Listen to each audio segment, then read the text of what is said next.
अस्सलाम वालेकुम dear students, class 9 chemistry chapter 6 हमने स्टार्ट किया था। आज हमारा उसका 7th लेक्चर है, डाइल्यूशन ऑफ सॉल्यूशन, कि किस तरह से हम एक सॉल्यूशन हमारे पास लैब में अवेलेबल है और उस एक सॉल्यूशन जो अवेलेबल है उसको हम डाइल्यूट करके उसमें वाटर ऐड करके तो किस तरह से सेकंड मोलैरिटी का सॉल्यूशन बना सकते हैं। जैसे हमने प्रीवियस लेक्चर में पढ़ा कि हमने मोलर सॉल्यूशंस बनाने सीखे कि हम किस तरह से मोलर सॉल्यूशन प्रिपेयर करते हैं। कि फॉर एग्जांपल हम 1 मोलर प्रिपेयर करना चाह रहे हैं, 2 मोलर प्रिपेयर करना चाह रहे हैं, 3 मोलर प्रिपेयर करना चाह रहे हैं, तो हम किस तरह से करते हैं। तो हमने देखा कि हम फॉर्मूला लगाते हैं नंबर ऑफ मोल्स। अगर उन्होंने हमें कहा है 2 मोलर प्रिपेयर करें तो नंबर ऑफ मोल्स हमारे पास आ गए हैं।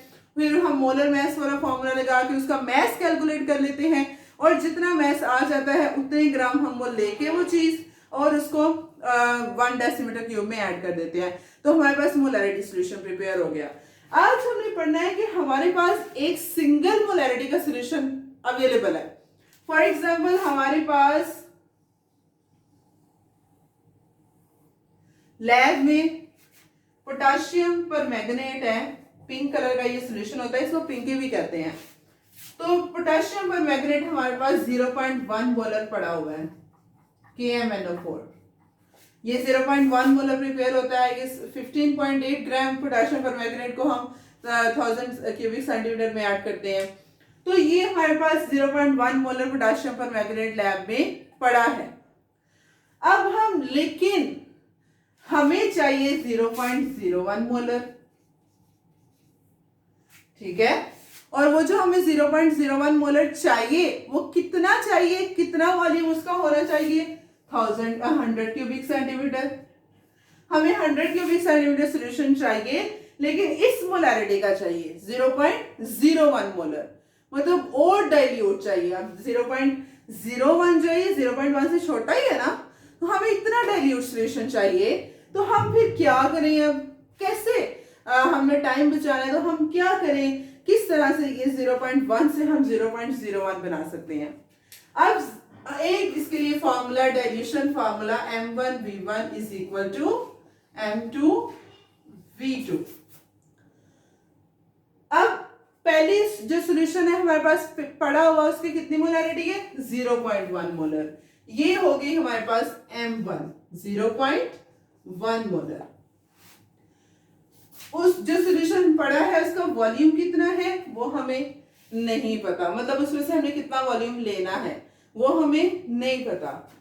अब M2 सेकंड मोलैरिटी का जो हमने सॉल्यूशन प्रिपेयर करना है वो कितनी मोलैरिटी हमें चाहिए 0.01 मोलर, और उसका वॉल्यूम कितना चाहिए V2 100 क्यूबिक सेंटीमीटर। इसके लिए formula M1V1 is equal to M2V2। अब हमारे पास M1 भी है, M2 भी है, V2 भी है, but we don't have V1। ये हमने कैलकुलेट करना है, तो हम क्या करेंगे, M1 यहाँ पे मल्टीप्लाई हो रही है, यहाँ पे जाके क्या हो जाएगा, divide M2V2 over M1 is equal to V1। तो V1 is equal to M2 हमारे पास क्या है 0.01, V2 क्या है 100 क्यूबिक सेंटीमीटर ओवर M1 हमारे पास क्या है 0.1। अब ये मोलर मोलर से कट गया, अब इसको इसके साथ मल्टीप्लाई करें और फिर डिवाइड करें तो हमारे पास वॉल्यूम निकल आता है 10 क्यूबिक सेंटीमीटर।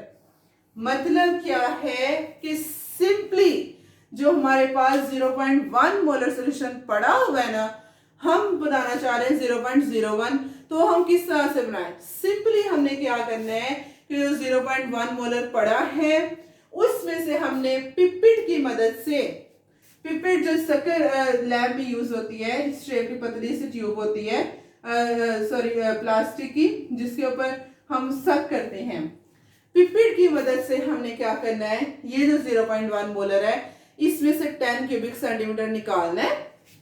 10 क्यूबिक सेंटीमीटर इसमें से निकाल के उसको हमने अलग फ्लास्क में 10 क्यूबिक सेंटीमीटर को डाल देना है, और फिर हमने कितना हमें चाहिए था 100, और फिर हमने 100 जो मार्किंग है वहां तक पानी डाल देना है। हमारे पास प्रिपेयर हो जाएगा 0.01। 0.01 ज्यादा डाइल्यूट है ना, क्योंकि हमारे पास 0.1 था।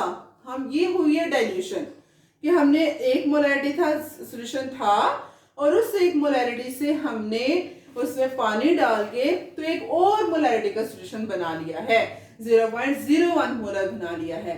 इस तरह से हम मोलैरिटी के सॉल्यूशंस, डबल मोलैरिटी के सॉल्यूशन प्रिपेयर करते हैं। अब 0.001 हमें चाहिए तो वो फर्दर डाइल्यूशन हो जाएगी, उसका भी हम इस तरह से करेंगे। 0.001 चाहिए और फॉर एग्जांपल आपको 0.001 चाहिए लेकिन 100 नहीं चाहिए, 50 क्यूबिक सेंटीमीटर चाहिए, क्योंकि हमने क्या करना है, इतना लेके हमने यूज ही थोड़ा करना है, तो 50 क्यूबिक सेंटीमीटर चाहिए। तो वही सेम इस फॉर्मूला में हम लगाएंगे तो हमारे पास डबल मोलैरिटी M2 निकल आएगी।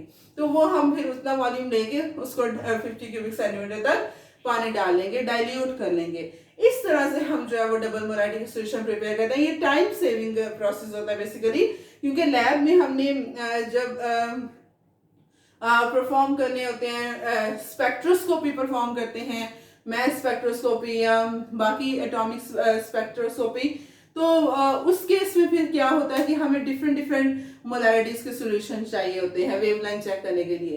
तो फिर हम क्या करते हैं, डिफरेंट डाइल्यूट सॉल्यूशन चाहिए होते हैं।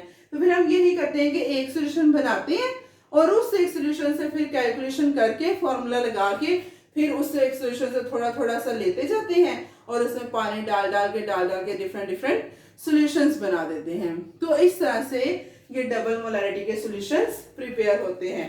ये था हमारे पास डाइल्यूशन ऑफ सॉल्यूशन। मैं आपको गूगल क्लासरूम में डिफरेंट इससे रिलेटेड क्वेश्चंस दूंगी कि हमारे पास इतने मोलर सॉल्यूशन है और हमने इतना बनाना है, तो वो आपने फिर मुझे एक्सरसाइज में आपने फिर मुझे वो सॉल्व करके तो वो मुझे सेंड करनी है उनकी पिक्चर्स, फिर मैं चेक करूंगी कि आपने किस तरह से ये क्वेश्चंस किए हैं। ये आपकी एक्सरसाइज होगी कल के लिए इंशाल्लाह। नेक्स्ट हम फिर कल सॉल्युबिलिटी के बारे में पढ़ेंगे कि सॉल्युबिलिटी सॉल्यूशन में क्या होती है।